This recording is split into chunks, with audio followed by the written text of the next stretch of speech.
Hello student, आज हम कक्षा 10वीं गणित अध्याय 2 चरों का रैखिक समीकरण का हल करने वाले हैं। ठीक है, प्रश्नावली 1। तो चलिए देखते हैं किस प्रकार से क्वेश्चन आया हुआ है और उसका सलूशन करेंगे। ये देखिए, ये क्वेश्चन आया हुआ है। ठीक है, अब इसका हल करते हैं 1 बाई 1। तो प्रश्नावली 1 का पहला क्वेश्चन है। देखिए यहाँ पर बोला है, निम्नलिखित कथनों को समीकरण के रूप में लिखिए। आपको इसका हल क्या करना है, समीकरण के रूप में देना है। तो यहाँ पर पहला क्वेश्चन को देखते हैं, पहला का हल करते हैं। यहाँ पर बोल दिया है, फर्स्ट का हल कर रहे हैं। यहाँ पर बोला है, एक विद्यालय के क्रिकेट कोच ने 3 बल्ले और 6 गेंदें 3900 रुपये में खरीदी। वहीं से उन्होंने 1 बल्ला और 2 गेंदें 1300 रुपये में खरीदी। ठीक है, तो इसका समीकरण बनाते हैं। ठीक है, मान लेते हैं, है ना, माना कि एक बल्ले का मूल्य है ना, यहाँ पर बल्ला बोला है और गेंद बोला है, एक है ना, एक यहाँ पर लिख लेते हैं हमें, बल्ले का मूल्य बराबर x रुपये और एक गेंद का, है ना, या बॉल का, ठीक है ना, एक गेंद का मूल्य y रुपये ले लेते हैं। ठीक है, क्योंकि हमको पता नहीं है तो y रुपये ले लेते हैं। ठीक है, जब हमको पता नहीं रहता है ये दोनों रुपये में रहेगा, है ना, क्योंकि रुपये में दिया है। हमको जब पता नहीं रहता है तो x y लेते हैं। अब प्रश्नानुसार ये बोल रहा है, प्रश्नानुसार यहाँ पर बोला है 3 गेंद, तो 3 गेंद कर लिए प्लस 6 गेंद, 3 बल्ला और 6 गेंद, 6 वाई का मूल्य कितना हो जाएगा, 3900 रुपये। इसके समीकरण हो गया। ठीक है, दूसरा चीज़ बोलता है एक बल्ला मतलब x और 2 गेंदे प्लस 2 गेंद कर दीजिए, 2 वाई बराबर 1300 रुपये। बस यही आपका क्या है, आंसर हो जाएगा। ठीक है, चलिए अगला देखते हैं, दूसरा क्वेश्चन। दूसरा क्वेश्चन देखिए, 2 संख्याओं का योग। तो हल दूसरा, माना 2 संख्या बोले हैं ना, पहला संख्या ले लेते हैं, संख्या बराबर x, दूसरा संख्या ले लेते हैं, दूसरा संख्या बराबर y। अब प्रश्नानुसार चलते हैं। यहाँ पर क्या बोला है, 2 संख्याओं का योग मतलब दोनों संख्या का योग कितना होगा, x प्लस वाई बराबर 16 और उनका अंतर तो x माइनस वाई बराबर 8। एकदम इजी कॉन्सेप्ट है, सिंपल से क्वेश्चन को पढ़िए, समझिए और बनाइए। तीसरा देखते हैं। तीसरा क्वेश्चन देखिए, एक फल की दुकान पर 2 किलोग्राम सेब तथा 1 किलोग्राम अंगूर का मूल्य 160 रुपये था। उसी दुकान पर 4 किलो सेब व 2 किलो अंगूर का मूल्य 300 रुपये था। अब इसका हल करते हैं, तीसरा। ठीक है, देखिए, माना यहाँ पर भी आप मान सकते हैं, माना, ठीक है, यहाँ पर 1 किलोग्राम सेब का मूल्य बराबर x ले लेते हैं। ठीक है, और एक क्या है, अंगूर है ना, और 1 किलोग्राम अंगूर का मूल्य बराबर इसको ले लीजिए y। तब प्रश्नानुसार, यहाँ पर प्रश्नानुसार क्या बोला है, 2 किलो सेब तो 2x हो जाएगा, 1 किलो अंगूर का मूल्य 160 रुपये, ये हो गया। और दूसरा कंडीशन बोला है 4 किलो सेब तो 4x हो जाएगा, प्लस 2 किलो अंगूर तो 2y हो जाएगा, 300 रुपये। ये आपका क्या हो जाएगा, आंसर। केवल आपको समीकरण बनाना है और कुछ नहीं। अगला देखते हैं, चौथा क्वेश्चन देखिए। नरेश ने अपनी पुत्री से कहा, 7 साल पहले मेरी आयु तुम्हारी आयु से 7 गुनी थी और अब 3 साल बाद मेरी आयु तुम्हारी आयु की 3 गुनी हो जाएगी। अब यहाँ पर हल करते हैं चौथा को, है ना। यहाँ पर देखिए, नरेश मान लेते हैं, ठीक है, यहाँ पर वर्तमान है ना, नरेश का ले लेते हैं, माना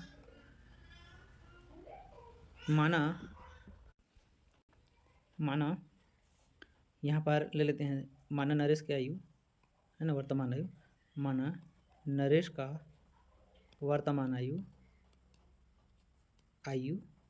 x है ना, x वर्ष समझिए, है ना, और पुत्री का, है ना, और उसकी पुत्री का वर्तमान आयु बस जैसे जैसे क्वेश्चन कहता है वैसे वैसे आप काम कीजिए, वाई वर्षा है। ठीक है, अब यहाँ पर पूछा है नरेश ने अपनी पुत्री से कहा कि 7 साल पहले ही, अब 7 साल पहले, पहले मतलब इसमें माइनस करना है ना, तो 7 वर्ष पूर्व। ठीक है, नरेश की आयु क्या होगा, नरेश की आयु बराबर x माइनस 7, और पुत्री की आयु हो जाएगा y माइनस 7। 7 साल पहले की बात है, बोल रहा है 7 साल पहले, है ना, मेरी आयु तुम्हारी आयु से 7 गुनी थी, तो यहाँ पर हो जाएगा नरेश का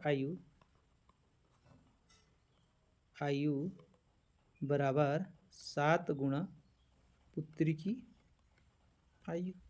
तो इसको क्या लिख सकते हैं, नरेश की आयु को, है ना। अब देखिए यहाँ पर मैं ऊपर में लिखता हूँ, इसको समीकरण 1 बना देता हूँ ताकि कन्फ्यूजन ना हो।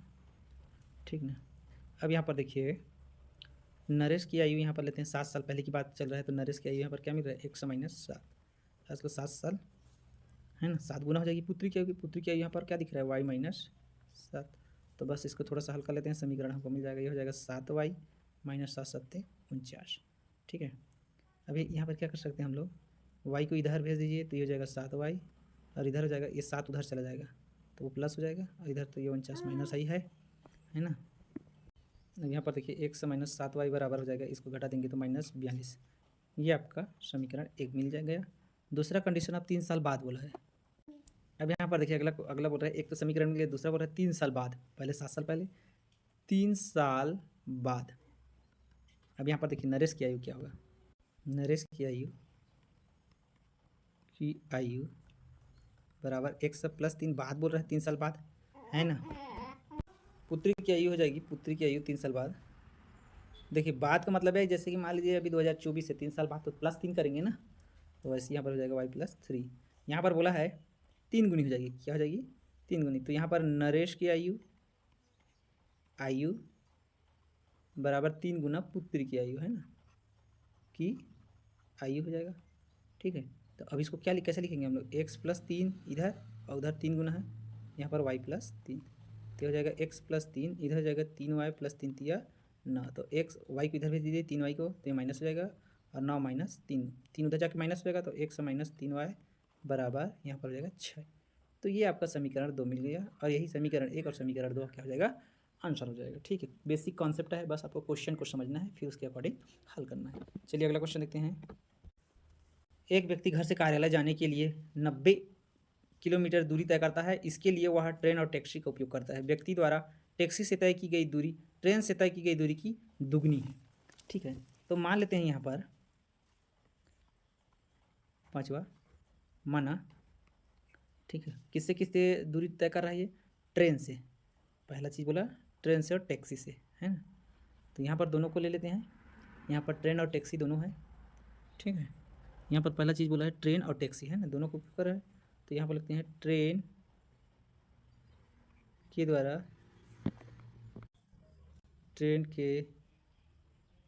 द्वारा तय की गई दूरी बराबर x किलोमीटर लेते हैं ना, और वैसी टैक्सी के द्वारा तय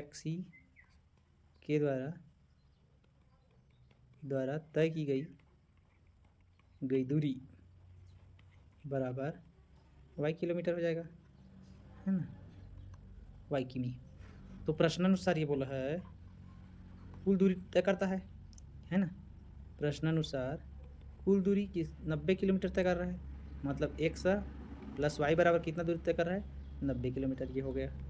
पुनः देखते हैं कंडीशन क्या है, प्रश्नानुसार, पुनः प्रश्नानुसार ये बोल रहा है ट्रेन द्वारा तय की गई दूरी की दुगनी है, टैक्सी के द्वारा तय की गई दूरी, अब टैक्सी कौन सा है, वायु है, ट्रेन के द्वारा तय की गई दूरी की दुगनी है, तो 2 गुना ट्रेन किस में कर रहा है, ये सफ़र कर रहा है x माने है, तो ये हो जाएगा y बराबर 2x, ये समीकरण 2, और यही इसका हल है। चलिए अगला क्वेश्चन देखते हैं। दूसरा है निम्नलिखित समीकरण के आलेख चित्रों को देखकर उनके हल के बारे में पता कीजिए। समीकरण दे दिया है 3x धन 2y ऋण 12 बराबर 0, x माइनस वाई प्लस 1 बराबर 0, यहाँ पर है ब्लैंक, हल है x y का मान होंगे। अब यहाँ पर देखिए इससे स्पष्ट हो रहा है कि यहाँ पर ये क्या कर रहा है, ये प्रतिच्छेद कर रहा है, कहाँ पर, 2 3 पर, और यही एक हल है। जो शुरू में रहता है उसको एक्स बोलते हैं, ठीक है। जैसे यहाँ पर ऐसे रखे एक्स वाई, यहाँ पर मान लीजिए 1 2 या कुछ भी लिखा है, तो ये एक्स का मान होगा, ये वाई का मान होगा। अब यहाँ पर देखिए हल इस आलेख से स्पष्ट प्रदर्शित हो रहा है कि यहाँ पर कटान बिंदु क्या है। यहाँ पर क्या लिखेंगे हम लोग, डायरेक्ट ऐसे एक लाइन में आंसर लिख सकते हैं चाहेंगे तो, है ना, या लिख सकते हैं आप, है ना, आलेख, ये मतलब ग्राफ, आलेख से स्पष्ट है कि दोनों समीकरण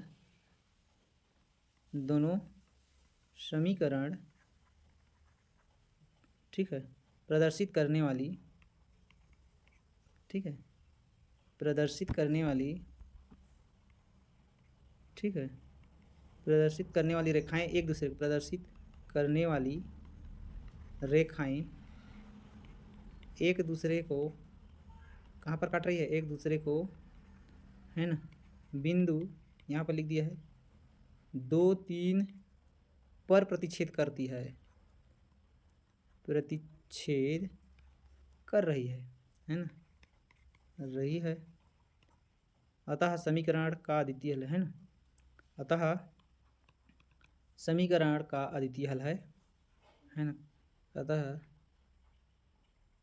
समीकरण का अद्वितीय हल x बराबर, शुरू को x का वैल्यू मानते हैं 2 और y बराबर 3 होगा, ठीक है।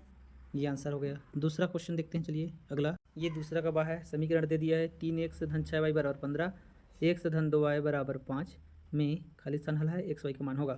अभी इस समीकरण में देखिए यहाँ पर तो एक ही है, एक ही लाइन पे बना है दोनों समीकरण, ये समीकरण 1 समीकरण 2, ठीक है। और यहाँ पर क्या प्रदर्शित हो रहा है, यहाँ पर देखिए, यहाँ पर क्योंकि कटान बिंदु नहीं है तो अद्वितीय हल तो है बोल नहीं सकते, है ना। तो इस आलेख से क्या स्पष्ट हो रहा है ना, तो यहाँ से बोल सकते हैं आलेख से स्पष्ट है ना, लिख लीजिए आप, आलेख से स्पष्ट है कि दोनों समीकरण, समीकरण 1 समीकरण 2, दोनों समीकरणों को प्रदर्शित करने वाली रेखा का पर कोई प्रतिच्छेद बिंदु नहीं है, ठीक है। यह लिख लीजिए, समीकरणों, है ना, को प्रदर्शित करने वाली, ठीक है, प्रदर्शित करने वाली रेखाएं एक ही सरल रेखा है, एक ही सरल रेखा है, एक ही रेखा में आ रहा है ना, कोई प्रतिच्छेद बिंदु नहीं है ना।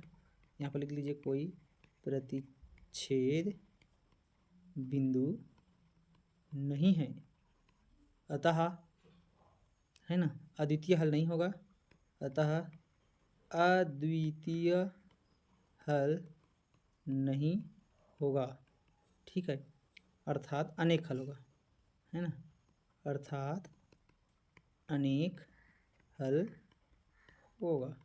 अब यहाँ पर देख लीजिए अनेक हल कैसे होगा, यहाँ पर 1 बराबर क्या क्या आएगा, यहाँ पर देखिए शुरू मान में 1 है, फिर 3 है, फिर 5 है, और y बराबर क्या जाएगा 2, यहाँ पर 1 और 0, तो इस टाइप से हल होगा, ये आंसर होगा, है ना, अनेक हल होगा। पॉइंट को बस देखिए, फिर यहाँ से निकाल लीजिए हल। अगला देखते हैं, यहाँ पर देखिए समीकरण दिया हुआ है ना, -4x धन 6y बराबर 3, 2x ऋण 3y बराबर 5 का हल x y का मान ज्ञात करना है। यहाँ पर क्या होने वाला है, स्पष्ट है ना, आलेख से स्पष्ट है, ये भी आलेख से स्पष्ट है कि समीकरण की दोनों रेखाएं क्या है, दोनों रेखाएं समांतर है, एक दूसरे को काट नहीं रहा है ना, समांतर है, अतः कोई हल नहीं है। तब यहाँ पर लिख दीजिए x और y के मान प्राप्त नहीं होगा, या कोई हल नहीं होगा, लिखिए, ठीक है। तो इसका हल, कुछ हल नहीं मिलेगा। अगला देखते हैं, ये है आखिरी क्वेश्चन है, समीकरण x + 2y बराबर 3, 4x धन 3y बराबर 2, है ना, हल x y का मान होगा। तो यहाँ पर देखिए दो रेखाएं हैं और कटान बिंदु आपको यहाँ पर मिल रहा है, यही इसका हल होगा, ठीक है। x बराबर ऋण 1, y बराबर 2, चित्र से स्पष्ट है। यहाँ पर भी लिखेंगे, क्या लिख सकते हैं, आलेख से स्पष्ट है कि समीकरणों, है ना, समीकरणों से प्रतिच्छेद बिंदु मिल रही है, या कटान बिंदु भी बोल सकते हैं, मिल रही है ना। अतः समीकरण, है ना, समीकरण का अद्वितीय, ठीक है, अद्वितीय हल होगा x बराबर ऋण 1, है ना, और y बराबर 2। ये इसका आंसर होगा। ठीक है, अगला प्रश्न वाली नेक्स्ट वीडियो में देखेंगे। Okay okay, thank you for watching.